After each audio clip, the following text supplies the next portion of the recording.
vivant à jamais. Dans la misère, il est mon seul secours et mes soutiens dans tous mes besoins, mon Seigneur.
Alléluia.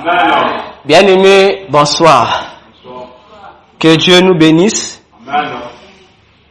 Nous allons passer à la parole du Seigneur. Avant de nous mettre, comme de coutume, nous allons toujours nous maintenir debout afin de pouvoir honorer à la lecture de la parole que nous allons faire. Nous allons lire 2 passages, mais on va lire juste le premier pour nous permettre de s'asseoir. Amen. Amen. Genèse 27, les versets 34 à 41. Il est écrit ceci.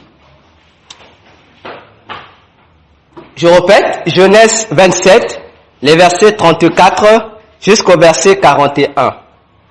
La Bible dit ceci. Lorsqu'Ésaü entendit les paroles de son père, il poussa de forts cris, plein d'amertume, et il dit à son père, « Bénis-moi aussi, mon père. » Isaac dit, « Ton frère est venu avec ruse, et il a enlevé ta bénédiction. » Ésaü dit, « Est-ce parce qu'on l'a appelé du nom de Jacob qu'il m'a supplanté 2 fois? Il a enlevé mon droit d'aînesse, et voici maintenant qu'il vient d'enlever ma bénédiction. » Et il dit, « N'as-tu point réservé de bénédiction pour moi? » Isaac répondit et dit à Ésaü, « Voici, je l'ai établi ton maître, et je lui ai donné tous ses frères pour serviteurs. Je l'ai pourvu de blé et de vin. Que puis-je donc faire pour toi, mon fils? » Ésaü dit à son père, « N'as-tu que cette seule bénédiction, mon père? Bénis-moi aussi, mon père. » Et Ésaü éleva la voix et pleura. Isaac, son père, répondit et lui dit, « Voici, ta demeure sera privée de la graisse de la terre et de la rosée du ciel d'en haut. Tu vivras de ton épée et tu seras asservi à ton frère. Mais en errant librement ça et là, tu briseras son joug de dessus de ton cou. » Ésaü conçut de la haine contre Jacob à cause de la bénédiction dont son frère l'avait béni, donc son père l'avait béni, et Ésaü disait en son cœur, « Les jours du deuil de mon père vont s'approcher, et je tuerai Jacob mon frère. » Parole du Seigneur. On acclame la parole de Dieu.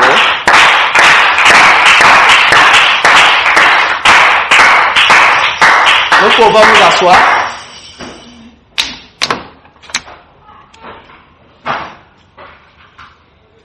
Je vais poursuivre, je vais lire notre deuxième texte. Dans le premier texte, Genèse 27, les versets 34 jusqu'au verset 41. Le deuxième texte, Genèse 32, les versets 24 jusqu'au verset 32. Lisons la parole du Seigneur. Jacob demeura seul. Alors un homme lutta avec lui jusqu'au lever de l'aurore. Voyant qu'il ne pouvait le vaincre, cet homme le frappa à l'emboîture de la hanche. Et l'emboîture de la hanche de Jacob se démit pendant qu'il luttait avec lui. Il dit, « Laisse-moi aller, car l'aurore se lève. » Et Jacob répondit, je ne te laisserai point aller, que tu m'aies béni. Il lui dit, quel est ton nom? Et il répondit, Jacob. Il dit encore, ton nom ne sera plus Jacob, mais tu seras appelé Israël, car tu as lutté avec Dieu et avec des hommes, et tu as été vainqueur. Jacob l'interrogea en disant, fais-moi, je te prie, connaître ton nom. Il répondit, pourquoi demandes-tu mon nom? Et il le bénit là. Jacob appela ce lieu du nom de Péniel, car, dit-il, j'ai vu Dieu face à face, et mon âme a été sauvée. Le soleil se levait lorsqu'il passait Péniel. Jacob boitait de la hanche. C'est pourquoi, jusqu'à ce jour, les enfants d'Israël ne mangent point le tendon qui est à l'emboîture de la hanche, car Dieu frappa Jacob à l'emboîture de la hanche au tendon. Acclamons encore, s'il vous plaît, la parole du Seigneur.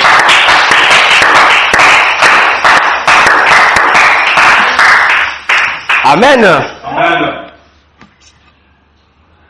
La lecture a semblé être longue, mais l'histoire que nous venons de lire est bien connue de tous. C'est l'histoire de Jacob et de son frère aîné Ésaü. Alléluia. Amen. Dans Genèse 27, la Bible nous dit, que nous venons de lire, que Ésaü, lorsqu'il revient de la chasse, d'après l'ordre donné à son père pour qu'il soit béni, il vient constater que son père n'avait plus de bénédiction pour lui. Combien même il a eu le soin de préparer à son père ce que son père lui avait demandé, le gibier. Isaac lui dit, mais la bénédiction est déjà partie, parce que ton frère est venu, il a rapporté ce que j'avais demandé. Moi, je croyais que c'était toi. Donc, ton frère a utilisé la ruse pour que je le bénisse. Et j'ai déjà donné à ton frère, malgré sa ruse, la bénédiction de tout cœur. Donc, là où je suis, je n'ai plus de bénédiction à donner, parce que je lui ai tout donné. Ésaü a insisté. Il dit, Père, vraiment, il ne reste plus de bénédiction pour moi. Non, il dit, mon père, faut me bénir. Son père lui a dit, tout est parti. Et Ésaü a insisté. Alors son père lui dit, étant donné que j'ai déjà donné à Jacob toutes les bénédictions du ciel et de la terre, tout. Bon, qu'est-ce que je vais te donner? Et quand même son père va le bénir. Mais la bénédiction que le père Isaac va donner à Ésaü, c'est une bénédiction compliquée. Il lui dit, ton frère va dominer sur toi. Parce que, en le bénissant, j'ai dit que tous ses frères devaient lui être soumis. Il dit, bon, mais toi, la bénédiction que je te donne, c'est que c'est ton épée. Tu vivras par ton épée. 1. Il dit 2. C'est en étant vagabond. C'est-à-dire, en se déplaçant de zone en zone, avec ton épée, que tu pourras te libérer du joug, c'est-à-dire de la domination de ton frère Jacob. Alléluia. Amen. Alors Ésaü va se nerver parce qu'il avait réalisé que la bénédiction qu'on lui donnait, en fait, c'était pas vraiment la bénédiction comme telle.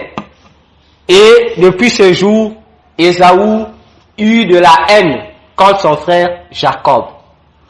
Amen. Amen.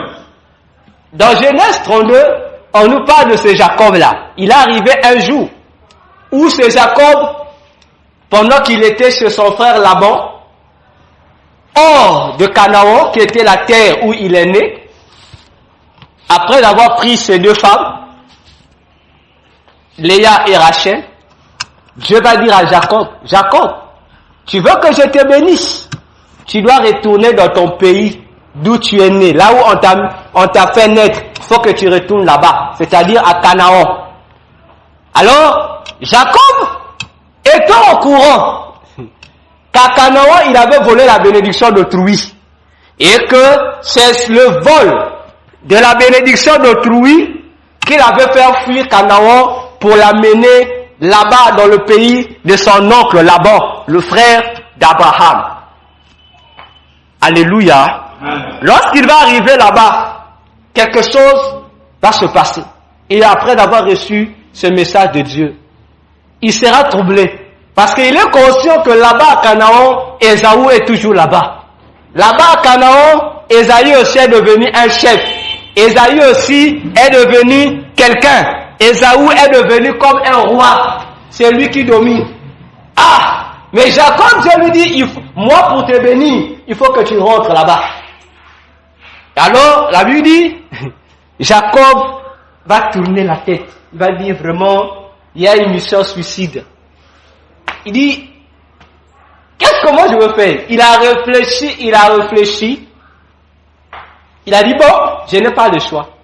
Je vais seulement aller. Si Ésaü va me tuer, il n'a qu'à me tuer. Parce que c'est moi le fautif. La Bible dit, il a pris la résolution d'abord de faire un rang. Il a d'abord mis ses soldats devant, il a mis ses enfants après sa première femme, après, il leur a fait passer, faire traverser le torrent. Dès qu'ils ont traversé un torrent, c'est-à-dire une sorte de ce nous on peut appeler cette sorte de rivière, pour que eux puissent arriver à Canaan, il dit bon, qu'ils s'en aillent. Et la Bible déclare que Jacob lui-même va rester dans un endroit là-bas seul. Toute la famille a déjà traversé. Il n'est resté que lui. Et il a donné des consignes à ses serviteurs. Il leur a remis tous ses biens, tout ce qu'il avait comme troupeau, tout ce qu'il avait comme richesse. Il a dit allez. Il dit si vous arrivez à Canaan et que l'on vous demande qui sont cette foule et ces richesses, dites seulement non, c'est Jacob, le serviteur d'Ésaü, qui est venu donner à son maître tous ces cadeaux-là qu'il prenne. Parce que lui cherchait une entente, un moyen de convaincre Ésaü pour que Ésaü puisse oublier la haine qu'il avait à son égard. Alléluia. Amen. Lorsque la famille et toutes les richesses sont parties, lui il est resté là-bas seul. Il a dormi là-bas. La Bible dit pendant la nuit, un homme est venu combattre contre lui. Tellement que la bagarre était forte cette nuit, la Bible dit que l'homme là voyait que il n'arrivait pas à vaincre Jacob. Il était donc contraint de le briser les côtes, non pas les côtes, la hanche, à tel point que Jacob a commencé à boiter. Lorsque Jacob a commencé à boiter, Jacob n'a pas lâché cette personne-là. Jusqu'à ce qu'on arrivait près de l'horreur, presque 5 heures du matin. L'homme en question dit à Jacob, tu dois me lâcher, il faut que je parte. Jacob lui dit, non, tu ne peux pas partir si tu ne me bénis pas. Et l'homme va dire, d'accord, quel est ton nom? Il dit, mon nom c'est Jacob. Il dit, désormais, on ne t'appellera plus Jacob, on va t'appeler Israël, parce que tu as lutté avec Dieu et les hommes, et tu en es sorti vainqueur. Jacob va encore poser une autre question à cette personne. Quel est ton nom? La personne lui répond aussi, pourquoi veux-tu connaître mon nom? Alléluia. Amen. Après, la personne s'en va, Jacob est resté. Voilà le résumé de l'histoire. Et le thème de ce soir que nous allons partager s'intitule le coupé décalé. C'est ça notre thème. Le coupé décalé. Ça te rappelle quelque chose, non? Alléluia. C'est que le coupé décalé, c'est un style de musique de la Côte d'Ivoire. C'est ça notre thème ce soir. Le coupé décalé.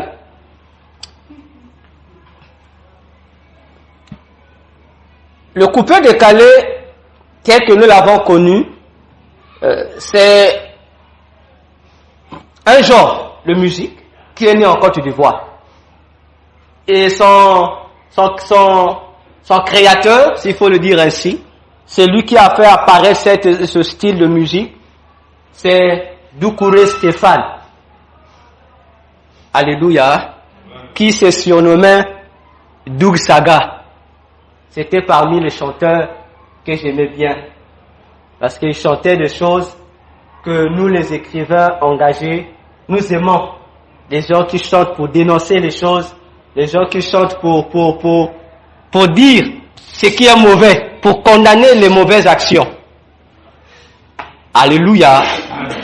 Lorsqu'il vient dans le monde artistique, étant un ancien chanteur, il a voulu se démarquer des autres chanteurs et des autres styles de musique qui existaient. Alors lui, lorsqu'il rentre, il amène un nouveau style qu'il va appeler le coupé décalé. Et le style qui est devenu aujourd'hui presque un style copié partout. On copie, que ce soit les musiciens chrétiens, ils prennent le style. Que ce soit les musiciens sorciers, ils prennent le style. Donc c'est devenu un style à la mode. Et c'est rentré aussi dans l'art de la musique. Amen. C'est le style qui a été donné. Vous savez comment ça se danse, non? Vous savez comment ça se danse? On bouge un peu, on décale un peu, on fait un peu comme les sapeurs un peu là. On bouge un peu. C'est le coupé décalé. Donc tu coupes et tu décales. Mais ce qui est curieux, les gens ne se posent pas la question, pourquoi Doug Saga a-t-il eu cette initiative de créer ce style et d'appeler ça coupé décalé? Coupé quoi? Décalé par rapport à quoi? Alléluia. Doug Saga était un individu normal, comme tout le monde, mais un jour, il a compris que pour s'affirmer dans le monde, pour être connu dans le monde, il fallait décaler et couper. C'est-à-dire, il fallait marquer une certaine rupture avec son mode de vie normal pour entrer dans un nouveau mode de vie. Et qu'est-ce qu'il va faire? Il va donc aller voir le diable. En allant voir le diable, il aimait Dieu avant. Il va donc laisser Dieu pour aller vers le diable. Alléluia. Amen. Il fait un coupé là-bas. Il coupe avec Dieu. Il se retourne chez le diable. Et lorsqu'il arrive chez le diable, il va signer un contrat. Le contrat qu'il va signer sera un contrat de 10 ans. Quel est l'objectif de son contrat? C'est simplement qu'il veut être un musicien célèbre. Il veut marquer le monde. Pour 10 ans seulement. On lui accorde ce qu'il a demandé. Mais en retour, il vend son âme. Il a accepté le marché. Il vend son âme, il va jouir pour 10 ans, et après les 10 ans, Satan récupère ce qu'il revient de droit. Et lorsqu'il sort, il commence avec cela, ce style, le coupé décalé.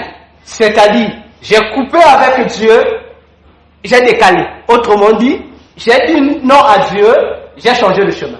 Parce que si tu refuses Dieu, tu coupes le lien qui te réunit à Dieu, forcément il faut que tu changes de chemin. Alléluia. Amen. Il fait ce changement-là. Donc il refuse et il décale.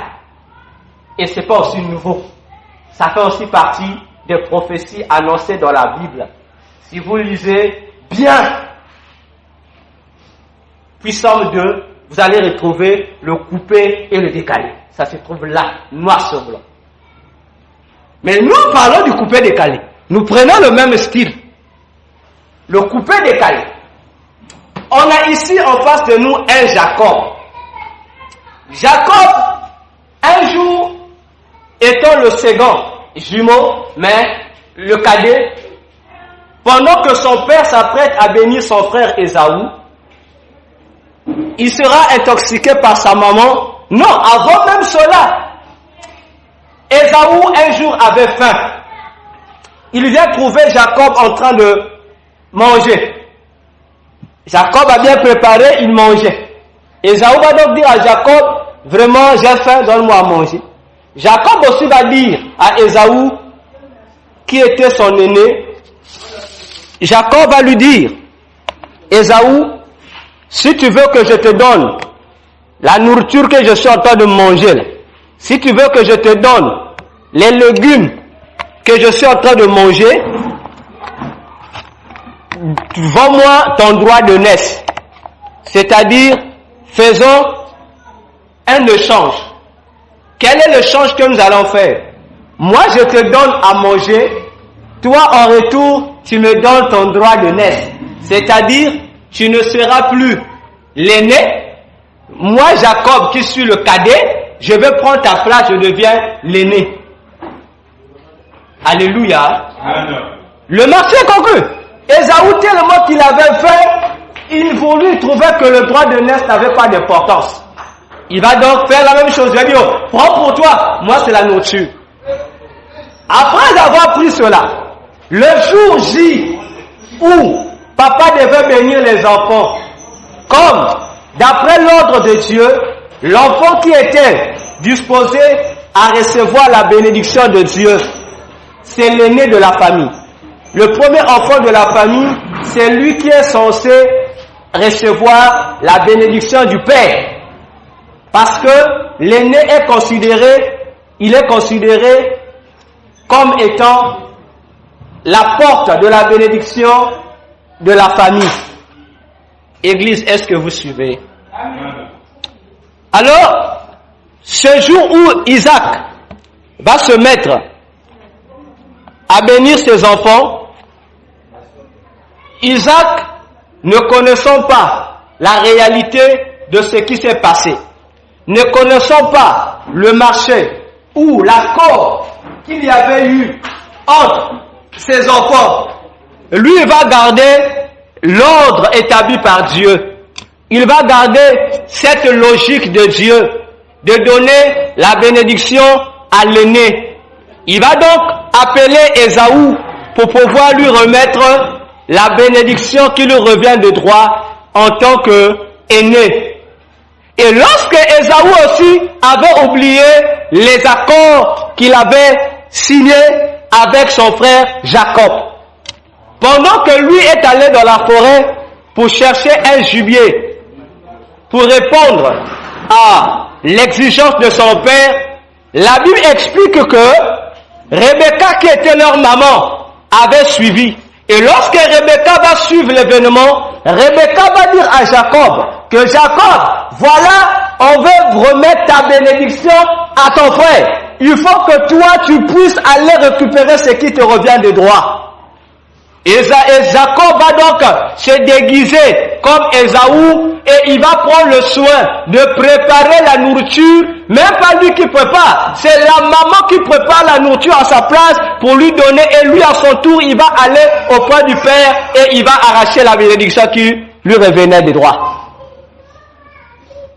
Le droit, lorsque Ésaü revient, Ésaü va comprendre qu'il a perdu.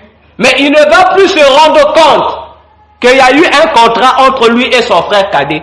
Ésaü va considérer cela comme étant un vol. Pour lui, c'est le vol. Alléluia. Amen. Alléluia. Amen. Lorsqu'il va voir cela, il va se fâcher, il va concevoir la haine. Jacob, à son tour, il a fait la fête avec la bénédiction qu'il a reçue. Dieu même venu auprès de lui. Dieu a fait l'alliance avec lui. Dieu lui a donné toutes les promesses qu'il fallait, qu'il avait promises à Abraham, à son père Isaac. Dieu lui dit, Jacob, toi tu es mon projet. Jacob, avec toi je ferai ceci. Tu seras une grande nation. Avec toi ceci et cela. Mais lorsqu'il est maintenant question que Jacob rentre dans la bénédiction qui lui revient de droit, Dieu lui dit, tu dois retourner au début de l'histoire. Il faut que tu retournes dans ton pays, là où tout a commencé. Alléluia. Amen. Est-ce que quelqu'un me suit? Amen. Acclame le Seigneur.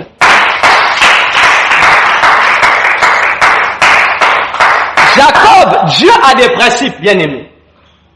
Rien n'empêchait à Dieu de le bénir là où il était. Rien n'empêchait à Dieu de le bénir dans la maison de son oncle. Mais Dieu lui dit, il faut que tu repartes à Canaan, parce que c'est là où je vais te bénir. Regardez d'abord comment est Dieu.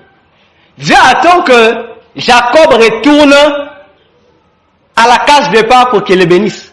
Mais Jacob aussi réalise que là-bas, là où il est censé être béni, il y a un obstacle. Quel est l'obstacle qu'il va rencontrer? C'est son frère qui avait promis le tuer. Mais pourquoi on va le tuer? Parce que Jacob avait usurpé de la bénédiction de son frère. Pourtant, c'est légal, non? C'est un accord. Il n'a pas volé en termes normaux. Il n'avait pas volé. C'est un accord. Mais l'accord qu'il a fait hier était devenu pour lui un danger de mort aujourd'hui. Alléluia. Amen. Nous devions, en tant qu'enfants de Dieu, faire très attention aux actes que nous posons aujourd'hui. Parce que les actions que nous posons aujourd'hui ont 1000 chances de devenir des obstacles pour notre futur. L'œuvre que tu poses aujourd'hui a un pouvoir de te compliquer la vie un jour. C'est ce qu'il avait fait. Il n'a pas volé, mais seulement en tant qu'individu, le marché qu'il proposait à son frère, c'était un marché illégal. Ça ne pouvait pas se faire. Parce que le droit de naissance ne peut pas être vendu. C'est un pouvoir naturel que Dieu donne à l'aîné de la famille. Voilà pourquoi dans Hébreux 12:15, 14:15, la Bible dit, ne ressemblez pas à Ésaü, parce que Ésaü est un profane. Un profane, c'est quelqu'un qui ne respecte pas les choses saintes. Un profane, c'est quelqu'un qui n'a pas de valeur en ce qui concerne les choses sacrées.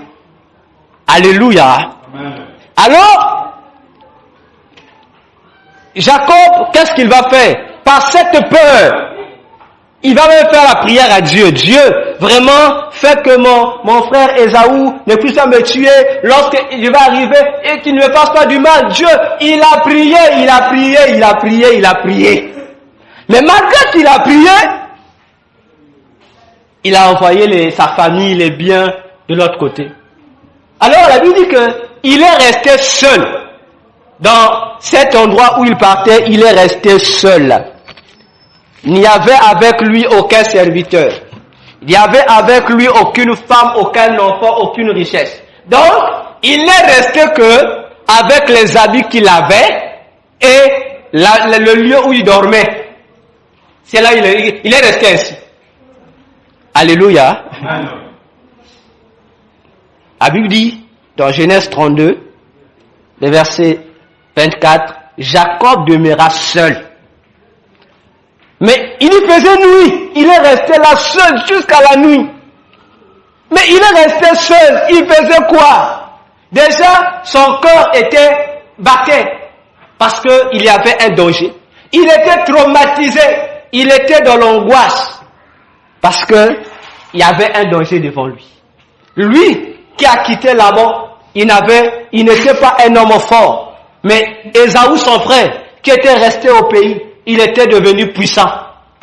Canaan le savait, le craignait. Alléluia. Amen. Jacob est resté toute la nuit en train de réfléchir. Ah, comment je veux faire? Ah, vraiment. Ah, il réfléchissait tellement. A vu dit, pourtant tout là où il était, c'était pas une maison. C'était juste un lieu à l'air libre. Il est resté là, il a trouvé un coin où il est resté, où il s'est allongé, puisque à leur époque, ils mettaient des tentes comme des maisons, c'est-à-dire des maisons que nous voyons dans les déserts. La nuit, Dieu est descendu pour le combattre. Posons-nous la question. Jacob resta seul. Dans sa solitude, il réfléchissait. Dans sa solitude, il était en train de chercher que faire. Il a tout perdu. Les enfants sont partis. Les soldats sont partis. Il est resté lui et lui-même. Et là, il a pris conscience de qui il était réellement. Est-ce que cela nous arrive-t-il de réaliser ce que nous sommes nous-mêmes lorsque nous n'avons pas d'argent, lorsque nous n'avons aucun parent à nos côtés, lorsque nous n'avons aucun ami, lorsque nous n'avons aucune personne pour nous assister, aucune personne pour nous aider, aucune personne pour nous soutenir. Est-ce que ça t'est déjà arrivé? Là, tu es seul, tu regardes à gauche, il n'y a personne. Tu regardes à droite, il n'y a personne. Tu regardes au ciel, il n'y a personne. Tu regardes sur la terre, il n'y a personne. Tu es que toi et toi-même. Ça t'arrive déjà de penser à ça. Il reste seul. Mais il y a un danger devant toi. Tu te dis que devant la situation qui est là, comment ferais-je face? Puisque là, je suis rien. Je suis que moi-même et moi-même.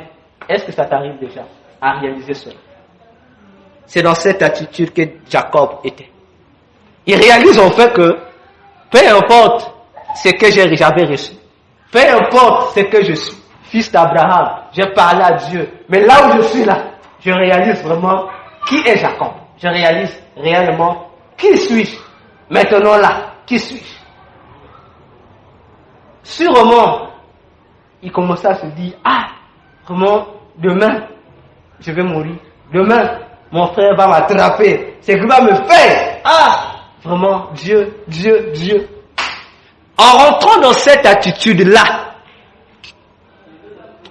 ça fait une déclaration de guerre à Dieu. Parce que, avant d'être seul, Dieu lui a parlé.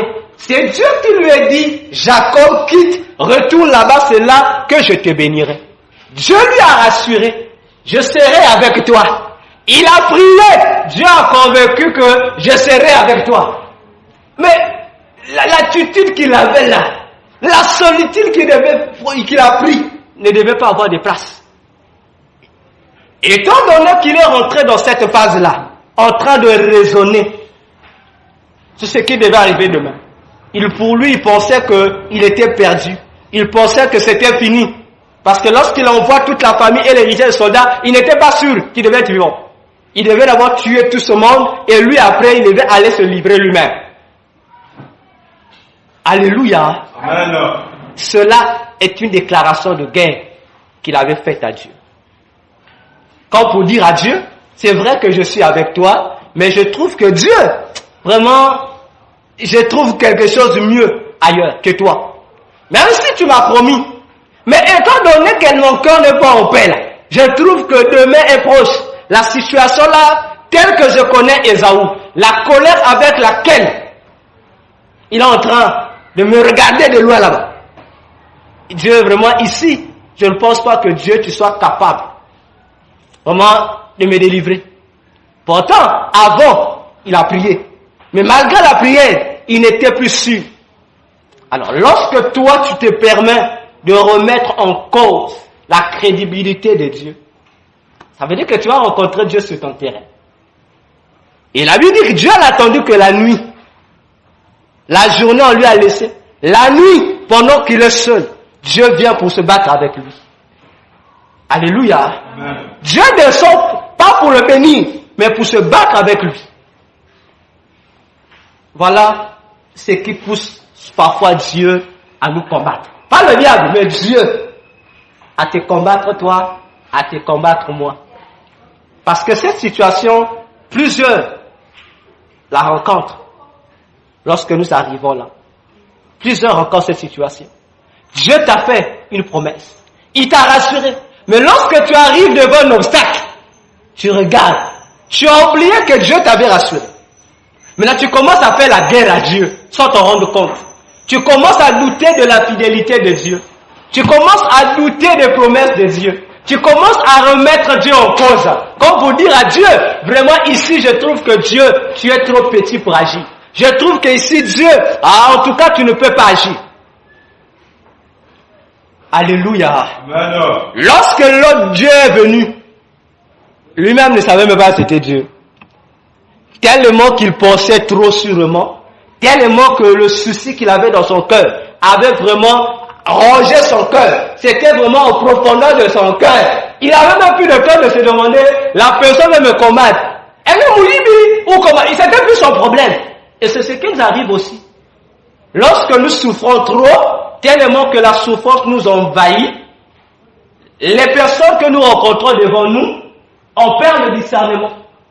On perd cette capacité de distinguer si cette personne-là est venue en ami ou en ennemi. On a vu bien le temps de juger cela. On dit, bon, l'essentiel, c'est que tout a coin. Si ça tombe ici, oh, alors c'est une erreur. Parce que si Jacob avait encore ses états, il allait comprendre que la personne qui est venue devait être Dieu. Et il n'allait pas perdre ce qu'il va perdre après. Alléluia. Amen. Lorsqu'ils vont se battre, Dieu le laisse le temps. Il prend le souhait, Dieu le laisse. Il casse Dieu. Il a encore 15 ans, lui. Ah! Dieu lui dit, pique-moi nous. Il dit, vous avez que fait. Ok. Dieu dit, ok, quand tu ne veux pas me laisser, je vais t'éduquer. Dieu ne vole pas un autre endroit. A lui dit que Dieu va le briser la hanche. Alléluia. Amen. On dit qu'il a attaché vraiment, il a attaché. Donc lorsqu'il a attaché là, donc il s'est dit, je pour répondre à Dieu. Dieu, si j'étais remis en cause, si j'ai raisonné, c'est parce que j'ai trouvé que mes raisonnements valent mieux que ta puissance à toi. La preuve, voilà, tu es bloqué ici. Je suis un homme fort. Parce que toi, pour bloquer Dieu, ça veut dire qu'il faut que tu sois puissant. Il faut que tu sois fort. Alléluia. Amen. C'est ce qui nous arrive également. On est fort dans la prière. On est fort dans la parole de Dieu. On est fort aux choses de Dieu. On est fort. Alléluia. Amen. Mais des fois, lorsque Dieu nous regarde avec ses yeux, nous énervons Dieu. Sans nous rendre compte. Nous l'énervons. Comme nous l'énervons, nous faisons une déclaration de guerre.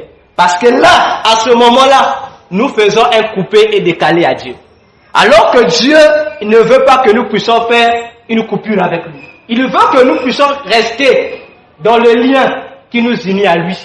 Et le lien qui nous unit à lui, lui nous maintient sur sa voie. Mais lorsque nous faisons le contraire, il y a un coupé décalé. Tu dois sans te rendre compte. Lorsque donc ça te plaît, tu fais comme Luc Saga. Ça te plaît. Mais lorsque ça te plaît, Dieu ça ne le plaît pas. Alléluia. Amen. Alors, Dieu va le briser, va le frapper du côté de la hanche. Jacob, lui qui était fort, Dieu avait compris que la force de Jacob se trouvait au niveau de ses hanches. Parce que si Dieu ne le brisait pas les hanches, Jacob allait continuer à maintenir Dieu. Alléluia. Amen. Or, nous savons que la hanche, encore appelée la taille, encore appelée le keto, encore appelée les reins, sont les éléments qui est un élément qui relie les deux parties de l'homme, la partie supérieure et la partie inférieure. Donc, pour que ta partie inférieure, Makulwange, la partie azurée, il faudrait qu'il y ait le ketonge. C'est ce qui te relie. Donc, ton point fort se trouve là, qui te relie. C'est pourquoi c'est pas étonnant dans la Bible, on voit Dieu dire aux gens, toi, c'est tes reins. Et c'est tes reins, je vais te parler. Alléluia. Amen. Donc la force de Jacob se trouvait dans ses reins.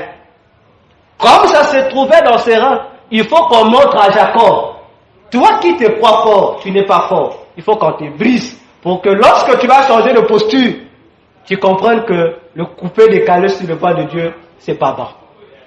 Lorsqu'on va le briser, la Bible dit à l'instant, Jacob boite. Donc, il y fait un virement. Donc, quelqu'un s'il avait bloqué comme ça, donc on le bloque.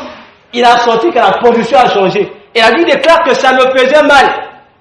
À tel point que Jacob réalise que malgré la force que j'avais, en fait, je suis seulement un homme. Et à ce moment-là, il comprend automatiquement l'identité de celui qui le brise. Et il cherche maintenant la bénédiction à cet homme-là. Alléluia. Amen. Est-ce que tu me saisis? Amen. C'est ce qui nous arrive aussi à nous, enfants de Dieu, lorsque nous faisons à Dieu des déclarations de guerre. Dieu, le seul moyen pour Dieu de t'amener prendre conscience de ce que tu es vis-à-vis de lui, c'est de venir te combattre. Comme pour te dire, si tu réussis à me vaincre, tu comprendras que tu es un homme. Alléluia. Amen. Les situations peuvent arriver. Les problèmes arrivent. Nous nous appuyons sur ces problèmes-là pour montrer notre force. Mais nous oublions que devant les situations, on n'est pas appelé à montrer notre force, mais on est appelé à démontrer la puissance de Dieu. Si tu montres ta force à la place de la puissance de Dieu, Dieu, lorsqu'il viendra, puisqu'il est conscient que la gloire ne reviendra pas à lui, mais reviendra à toi l'humain qui a montré ta force, obligatoirement il va chercher à te briser. Parce que le brisement sera le seul moyen qui t'amènera à rester à ta place et à laisser Dieu à sa place. Il a été brisé. T'imagines la douleur qu'avait Jacob. Que la hanche soit brisée. Il n'y a pas le docteur. Il n'y a pas de calmant. Malgré le brisement, Jacob est resté là, avec sa douleur. Il dit, celui-là n'est pas un homme ordinaire. Il dit, ici, je ne peux pas te laisser. Il faut que tu me bénisses.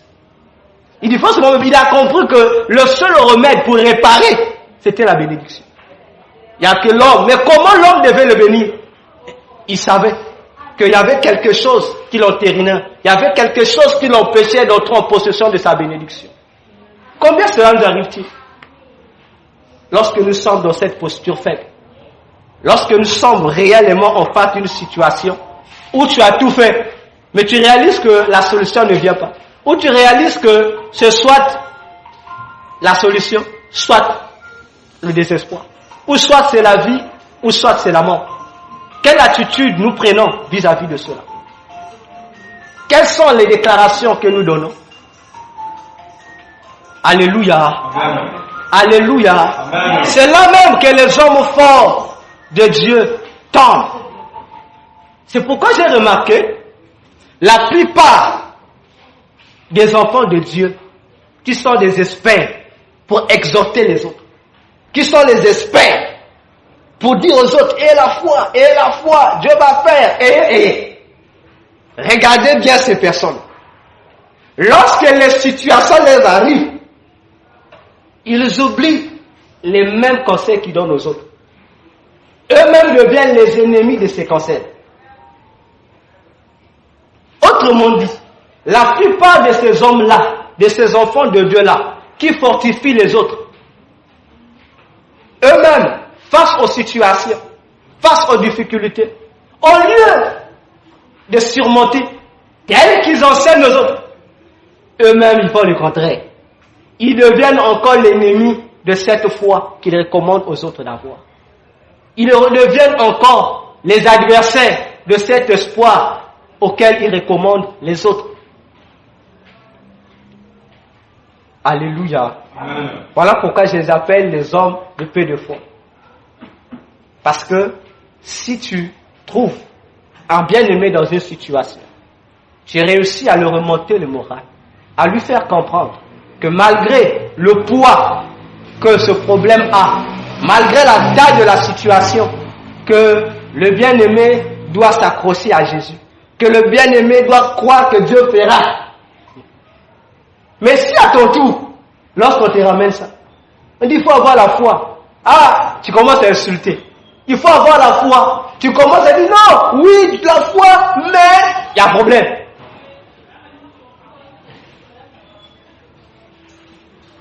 On essaie de te faire comprendre la même chose que tu fais comprendre aux autres. Mais tu ne veux plus écouter.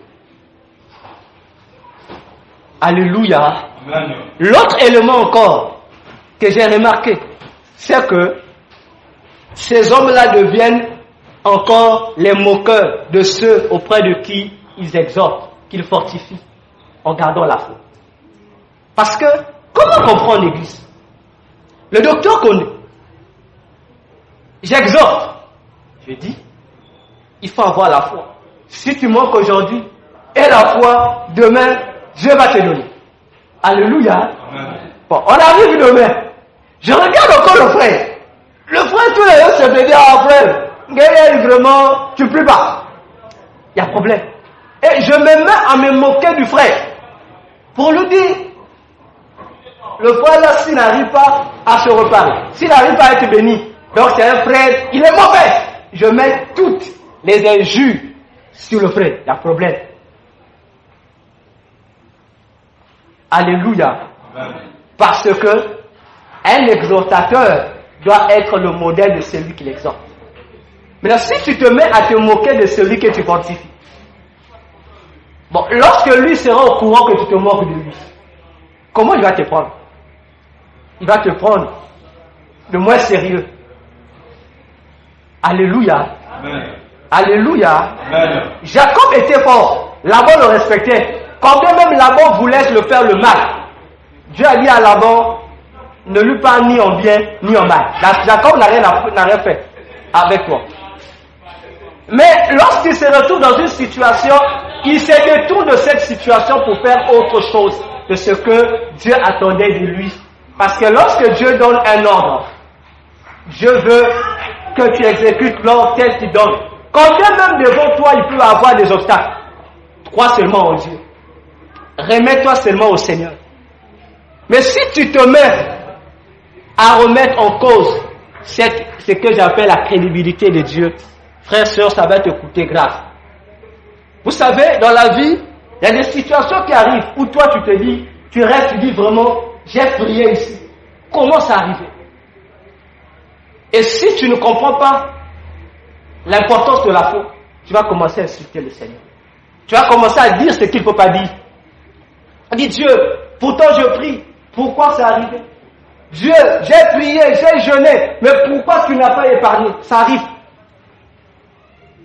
Alléluia. Amen. Ça arrive. Tellement que tu as souffert. Tu vas à l'église, tu es fidèle à Dieu. Tu fais tout comme ce que Dieu veut. Mais tu te dis, Dieu, pourquoi cela est-il arrivé? Tu dis, donc Dieu en gros, nous avons un gros qui existait à Yahweh. Et c'est là que plusieurs frères chrétiens sont retournés dans le paganisme. Parce qu'on dit, Dieu m'a décidé. Comment Dieu m'a décidé? Dieu ne déçoit personne. Dieu ne déçoit personne. Alléluia. Amen. Dieu ne déçoit personne. Le problème, ce n'est pas à toi de diriger Dieu. C'est à Dieu de te conduire. Si tu te laisses conduire par Dieu, demain, là où tu as dit que Dieu t'a décidé, tu vas bien te dire, donc, je croyais que Dieu m'avait déçu, alors que c'est une source de bénédiction que Dieu m'avait réservée. Alléluia. Amen. Regarde dans ta vie, bien-aimé. De quoi nous le disons? Je n'ai jamais espéré un jour que mon papa allait mourir. Parce qu'on a grandi, on voyait que les autres mourraient. On disait que notre papa sera là, les parents ne peuvent pas mourir. Mais le jour où notre père est mort, puisqu'il a fait près d'1 année dans la maladie, on priait, on jeûnait. On priait, on jeûnait. Il est mort un vendredi de 2014. Le lundi, lorsque je quitte le boulot, je reviens. Puis chaque matin, avant de partir, j'entrais dans sa chambre pour le voir, je partais. Le soir, je revenais, je le voyais. Le lundi, je suis revenu, on m'a dit, non, papa avait besoin de te voir. Je suis allé dans sa chambre, je l'ai vu. Il m'a dit, vers 16 heures, j'ai vu quelqu'un qui est venu laisser 2 bidons de 25 litres sur mon lit. Il dit, les bidons sont restés ici. Il dit, votre maman est rentrée, tous ceux qui venaient là, j'ai dit, les bidons sont sur le lit. Personne n'a vu, personne ne voyait. Il dit, les gens pensent que j'étais en train de délirer. Moi, je suis venu. Il m'a dit, après, la personne est venue récupérer les 2 bidons. La personne est sortie. J'ai dit, mais quelle est cette personne? Il dit, non, je n'ai pas vu sa tête. Je n'ai pas vu sa tête, mais c'est quelqu'un, c'est un homme. Il est vigoureux, il a pris les bidons, il est parti avec. Moi qui suis venu, j'ai compris que papa allait mourir. J'ai pleuré sur son lit. Alors, pourquoi tu pleures? Je ne lui ai pas dit. Je suis sorti de la chambre. J'ai dit à ceux qui étaient là, j'ai dit non. Prions, on va prier. On a prié. Je n'ai pas dit pourquoi je devais prier. Je suis dit prions. Par rapport à la journée, on a prié. Le mercredi, je suis arrivé au boulot. Dès que je rentre dans mon bureau, il fallait que je me change pour mettre ma tenue de travail. Dès que j'ai enlevé mon boubou, j'ai mis ma main dans la poche, j'ai sorti mon téléphone. J'ai dit, tiens, cette semaine ne va pas se terminer. De la même manière que je sors mon téléphone de la poche, je parlais seul. J'ai dit, on va m'appeler. C'est ma soeur qui va m'appeler. Elle me dira est-ce que tu pourras supporter ce que je vais dire? C'est comme si j'écrivais le film qui allait se passer. J'ai dit, on me dira que papa est mort. J'ai fini. J'ai reçu les amis. Le vendredi, avant de partir, il m'a appelé vers 5 heures. Il fallait qu'il fasse ses selles. Je l'ai pris, je l'ai soulevé, je l'ai amené, il a fait ses selles. Je l'ai nettoyé. J'ai dit à maman, repose-toi, je l'ai nettoyé. Et à la fin, il m'a dit, mon fils, je compte sur toi. Il dit, écoute, c'est moi ce que je t'avais dit, tu te rappelles? J'ai dit, je sais. Il dit, ok. Il dit, oh, va pour toi. Je bénis ta journée, va pour toi. Je suis parti. Dès que j'arrive au boulot, le même geste que j'avais fait, ça s'appelle. Donc, tel que j'ai fait, c'est tel que les choses sont passées. Alléluia. Amen. Je suis resté dans mon bureau. J'ai dit, bien. J'ai dit, bon, soit Dieu n'écoute pas nos prières, ou Dieu est un injuste. Comment? Attends, comment? Enfin, j'ai dit, comment? Non. Alléluia. Amen. Ça fait mal. J'ai dit, Dieu, pendant que papa est malade, je vais aller prier ces autres personnes, il y a eu guérison. Mais pourquoi chez moi, il n'y a pas eu guérison? Alléluia. Amen. Fin de compte, tu fais quoi? Tu comprends les choses? Tu dis au Dieu, il faut être capable de dire à Dieu merci. C'est ce qui t'arrive. Plus tard, après 2014, j'ai compris que dans la vie, il y a certaines choses importantes qu'il faut accepter de perdre. Si tu ne les perds pas, tu ne rentreras pas dans la voie de Dieu. Si tu le perds, tu seras sur le chemin de Dieu. Vous savez, Joseph, si il était toujours auprès de ses parents, il n'allait pas être le grand homme qu'il est. Parce que il voit dans ses rêves, lui est une étoile devant laquelle son père, qui est le soleil, se prosterne, sa mère, qui représente la lune, se prosterne, et ses 11 frères, qui sont 11 étoiles, se prosternent. Alléluia. Amen. Dites-moi, est-ce qu'une étoile peut briller devant le soleil? Alléluia. Pour que l'étoile qui est Joseph puisse briller, il faudra que l'étoile qui a plus de claques que les autres diminue. C'était son père. Il fallait faire cette séparation. Parce que là où il était, dans la maison de Jacob, Joseph ne pouvait pas être grand. Parce que le grand dans leur maison, c'était leur papa qui était le seul. Mais il faut qu'on l'amène là où il n'y a pas de lumière, en Égypte, pour que lui, qui ait une petite lumière, qu'il puisse se démarquer, qu'il puisse briller. Alléluia. Amen. Jacob aussi, il a reçu la bénédiction. Il est devenu l'aîné par rapport au droit d'aînesse. Mais il va dans la maison de son oncle. Mais là-bas, il ne peut pas réunir. Dans la maison de son oncle, on lui fait travailler pendant 14 ans pour avoir la femme. D'abord pendant 7 ans pour avoir la femme qu'il n'avait pas voulu. Et on lui fait travailler 7 ans encore pour avoir maintenant la femme qu'il voulait. Malgré ça, Laban l'a empêché de quitter sa maison. Parce que la Bible dit que Jacob était devenu le serviteur de Laban et c'est grâce à Jacob que les affaires de Laban prospéraient. Laban avait compris, il dit Jacob, reste-moi chez moi ici. Mais alors que Jacob était appelé pour une autre destinée, il fallait que Dieu lui dise, repars chez toi, là où tu es né. Parce que le territoire sur lequel tu dois régner, c'est le territoire que moi je t'ai donné en héritage et en possession. Alléluia. Amen. Alléluia. Amen. Ne fais pas le coupé-décalé avec Dieu. Fais le contraire, le coupé-décalé avec Satan. Danse ton coupé-décalé. Bouge. Libère Satan. Dis à Satan, enseigne-la. Je t'écarte sur la voie de Dieu. Mais si tu fais le même, tu dis à Dieu, mais enseigne-la. Je rentre sur la voie de Satan. Alléluia. Amen. Dieu va te combattre. Tu viendras voir le pasteur. Je ne priais. Vous allez prier avec le pasteur. Dieu va vous assister. Parce qu'on dit, si tu as un problème avec l'homme, Dieu va défendre. Maintenant, si tu as un problème avec Dieu, qui va te défendre? Alléluia. Amen. C'est là où les bénédictions des enfants de Dieu sont bloquées. Parce que nous pensons que c'est le diable. Mais alors que c'est une question de réparer avec Dieu. Nous avons fait une déclaration de guerre avec Dieu. C'est simplement une question d'accepter que Dieu nous brise. Le brisement, ça fait mal. Que Dieu te brise, ça fait très mal. Parce que lorsque Dieu va te briser, ce que tu as de la valeur en toi va quitter. Imagine-toi, Jacob, que les serviteurs, les soldats craignaient. Grand mec. Bon, il apparaît maintenant, il vient devant eux comme ça. Alléluia. Tout le monde se dit, le gars là, du coup tu perds une crédibilité devant les gens qui te respectaient. C'est ça Dieu. Il te fait faire quelque chose pour t'amener à comprendre quelque chose pour l'autre. Voilà pourquoi Jésus aussi, si Jésus était descendu sur la terre, parce que même David Jésus, moi Nazar, je suis sûr que qui ne veut pas croire en Jésus? Tout le monde devait croire en Jésus. Parce que tu devais voir la gloire de Jésus, tu ne devais même pas douter que c'est lui le Messie. Mais il s'est dépouillé. Il vient comme un simple homme. Pour voir si toi, tel qu'il est, si tu peux l'aimer comme cela. Comme Dieu faisait comprendre à Jacob. Donc toi, Jacob, pour que tu sois béni, tu avais seulement besoin que je descende, que tu me voies. Et Jacob, à la fin, il prend le croix de dire même, j'ai vu Dieu face à face. Et il donne même le lieu là, le nom peigné. Alléluia. Amen. Ne cherche pas pour comprendre Dieu que tu le vois d'abord. Non. Écoute seulement les instructions qu'il te donne. Si tu écoutes sans voir, tu seras béni.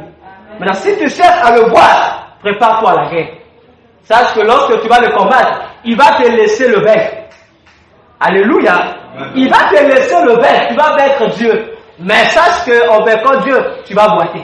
Jusqu'à ta vie, comme Jacob. Tu vas boiter. Donc tout le monde qui va comme ça te voir, il dit, donc dès que quelqu'un voit ce mot-là, donc tu boites là. On dit, ça a fait accident. Nizal. Et ton défaut là deviendra l'éducateur qui va éduquer tous ceux qui vont te suivre. Alléluia. Amen. Alléluia. Amen. Pour finir, c'est comme j'ai toujours dit à ma fiancée, si on se mariait et on mettait des enfants au monde, si je constate que mes enfants sont très petits, je dis, je souffre pas. Je souffre pas. J'ai parlé, je n'entends pas. J'ai chigoté, je n'entends pas. L'hôpital assisté existe. Dis jamais l'enfant comme Abraham. J'ai dit, docteur, coupe le pied là, coupe le pied. Et je prends le pied. J'amène ça auprès de ceux qui, lorsqu'ils prennent des animaux, qui font de ça comme des monuments, comme des statuettes. Je mets ça à la maison, je mets ça au salon. Donc tous les autres enfants qui vont naître, tu es têtu, je t'amène. Je dis, regarde le pied là. Si tu veux que ton pied aussi devienne un monument, tu fais le choix. Alléluia. Amen. Alléluia. Amen. Ce soir, ce que je veux t'amener à comprendre, c'est que accepte l'instruction de Dieu sans bouder, sans raisonner, sans. Quitte seulement là où tu es, va là où Dieu t'oriente d'aller. C'est facile à faire. Même si tu te diras que là-bas je vais retourner comme Jacob, j'ai le conflit là-bas. Mais puisque c'est Dieu qui a dit va là-bas, va là-bas.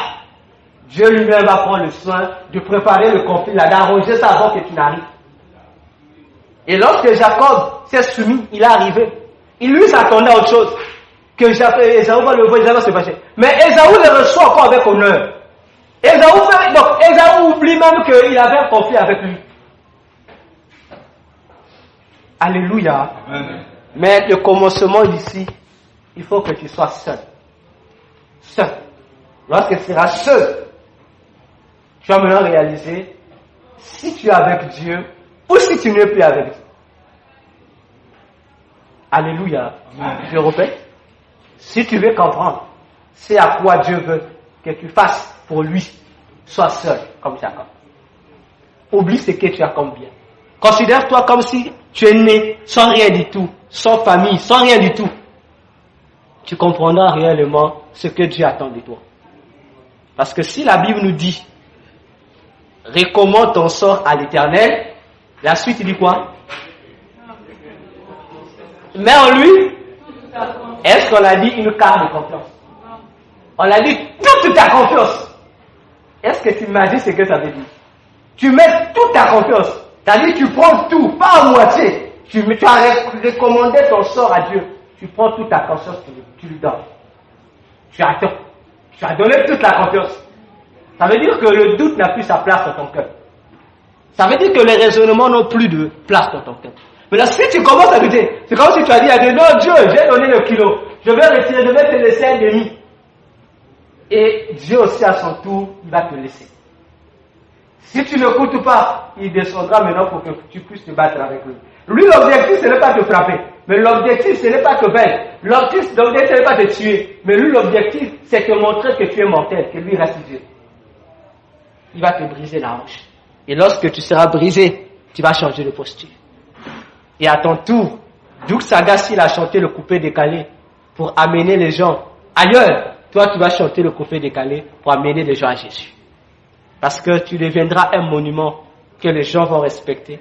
Tu deviendras un témoignage vivant de l'amour de Jésus. Amen. Alléluia. Amen. Tous ici, nous voulons être bénis. N'est-ce pas? Nous voulons tous être bénis. Maintenant, à partir de ce soir, fais l'exercice. Chaque jour, lorsque tu peux dire, Dieu, qu'est-ce que tu veux que je fasse pour toi? Pose-toi seulement cette question. Ne réponds pas, pose seulement la question. Et apprends-toi aussi à recevoir la réponse qu'il va te donner. Et lorsqu'il te répondra, c'est là où tu comprendras que lorsque tu viens à l'église, Dieu veut que tu sois quoi? Et Dieu veut que tu sois qui? Amen. Amen. Nous acclamons, nous nous levons.